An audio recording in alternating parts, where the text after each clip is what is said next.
नमस्ते दोस्तों, आशा है आप सब स्वस्थ और बहुत अच्छे होंगे। इस वीडियो में हम कुछ नया सीखेंगे। मस्तिष्क चाहे कितने भी लंबे समय के लिए विचारहीन क्यों ना रहा हो, आवश्यकता पड़ने पर विचार विकसित हो ही जाते हैं। सर्वप्रथम इस मान्यता को खत्म करना चाहिए कि ईश्वर के आशीर्वाद से विचारक जन्म लेते हैं। विचार के महत्व को समझना और उसे सही क्रम में प्रस्तुत करना कोई चमत्कार नहीं है। इस तथ्य पर विचार कीजिए और इस सिद्धांत को समझने की कोशिश कीजिए। यकीनन विचार किसी चमत्कार और आशीर्वाद के मोहताज नहीं होते हैं। तथ्यों को समझना, उन पर विचार करना बस एक आदत है। इस आदत को कोई भी विकसित कर सकता है। किसी चीज को बार बार दोहराने से आदत विकसित हो जाती है। फर्क बस इतना है कि साधारण आदतें आसानी से विकसित हो जाती हैं, जबकि विशेष आदतों के लिए लंबा अभ्यास करना पड़ता है। अर्थात विशेष आदतें विकसित करने के लिए दृढ़ निश्चय का होना बहुत आवश्यक है। कड़ी मेहनत का फल मीठा होता है। डटे रहें, मेहनत करते रहें और जिस दिन आप विषय की गहराई तक इंच भर पहुंचने में कामयाब होंगे, बस उसी दिन से विचारों की गहराई बढ़नी शुरू हो जाएगी। शायद इस छोटे से उदाहरण से विषय की गहराई तक विचार करने की प्रेरणा जरूर मिली होगी। विचारों की कड़ी को एक साथ जोड़ने का अभ्यास करते रहिए। विचारों की जंजीर खुद ब खुद बननी शुरू हो जाएगी। एक तथ्य को दूसरे तथ्य से जोड़िए। इस प्रकार तथ्यों को आपस में मिलाते रहिए। विचारों का प्रवाह विकसित हो जाएगा। सोचना और तथ्यों को बारीकी से समझना सभी मानसिक अभ्यासों में श्रेष्ठतम अभ्यास है। खास तौर पर ध्यान रखें कि किसी अहम विचार पर राय तथ्यों को जांचे बिना हावी नहीं होना चाहिए। विचार जहां एक तरफ शक्ति प्रदान करता है, वहीं शक्ति का सुरक्षित रूप से संचय भी करते हैं। मुझे ऐसे व्यक्ति से मत मिलाना जो सोचता है कि वह सोचता है। किसी ऐसे भी व्यक्ति से मत मिलाना जो सोचता है कि वह जानता है।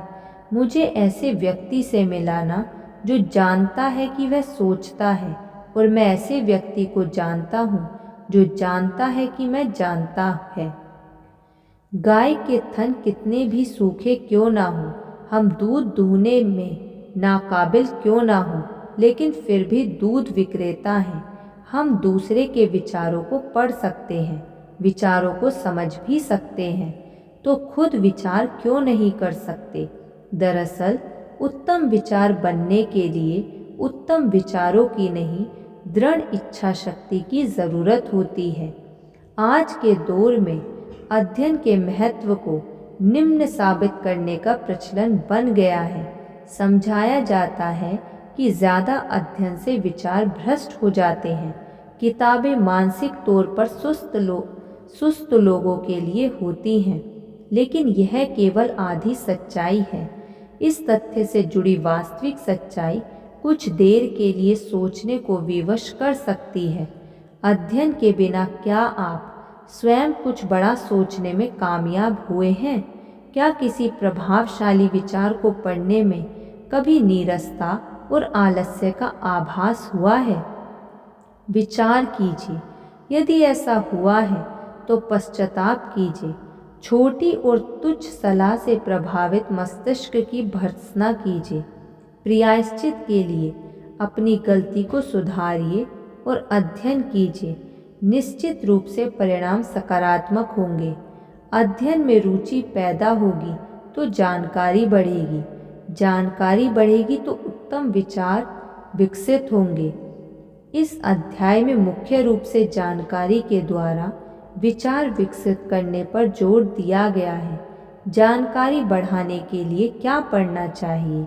जैसा कि ग्रे ने कहा है कि जानकारी बढ़ाने के लिए किसी मामूली पुस्तक में समय नष्ट करने से अच्छा है कि रंगमंच पर नाटक का आनंद लिया जाए। जानकारी बढ़ानी है तो सुकरात के विचारों को पढ़िए। स्टेनले के जरिए अफ्रीका के बारे में जानकारी जुटाइए। मानव हृदय को करीब से समझने के लिए शेक्सपियर और दुनिया भर के महान नायकों के बारे में जानने के लिए कार्यालय पढ़िए। इसके अलावा धर्म से जुड़े भ्रम और धारणा को समझने के लिए कुछ लेख पढ़िए। हजारों युगों का ज्ञान और अनुभव अध्ययन करने के जरिए प्राप्त किया जा सकता है। किताबों के संग्रह से बड़ा कोई विश्वविद्यालय नहीं है, लेकिन हम में से कुछ ही लोग किताबों के महत्व को समझ पाते हैं। आमतौर पर हम पुस्तक मांगकर पढ़ने की शुरुआत करते हैं, लेकिन किसी पुस्तक को खुद खरीदने और किताबों की अलमारी में सजाने में जो आनंद है वह मांगकर पढ़ने में नहीं है। किताबें कम हैं या ज़्यादा, इससे फ़र्क नहीं पड़ता। पुस्तक पढ़ना शुरू कीजिए, संग्रह खुद ब खुद बढ़ने लगेगा। किताबों में दिलचस्पी पैदा होने के बाद पुस्तक के मुख पृष्ठ का फटना दुखदाई महसूस होगा। पुस्तक के पन्ने पलटते वक्त आप सलवटों पर ध्यान देने लगेंगे। पुस्तक को मोड़कर पढ़ना बंद कर दें। पुस्तक को निशान, सीलन, दीमक आदि से बचाने का प्रयत्न करेंगे। किताबों के प्रति प्रेम जागृत होने के बाद किताबों का चयन करने में मुश्किल नहीं होगी और जानकारी का दायरा लगातार बढ़ने लगेगा। यदि आपके पास किताबों की महत्ता और उत्तम लेखकों की जानकारी नहीं है, तो पुस्तक खरीदने से पहले पुस्तक के बारे में पूर्ण जानकारी हासिल करें। सत्यता और जानकारी के प्रमाण के लिए इतना कहना काफ़ी नहीं है कि मैंने पुस्तक में पढ़ा है। इसके लिए विचारक और लेखक का विश्वसनीय होना बहुत ज़रूरी है। कौन सी पुस्तक? इससे बड़ा सवाल है कौन सा लेखक?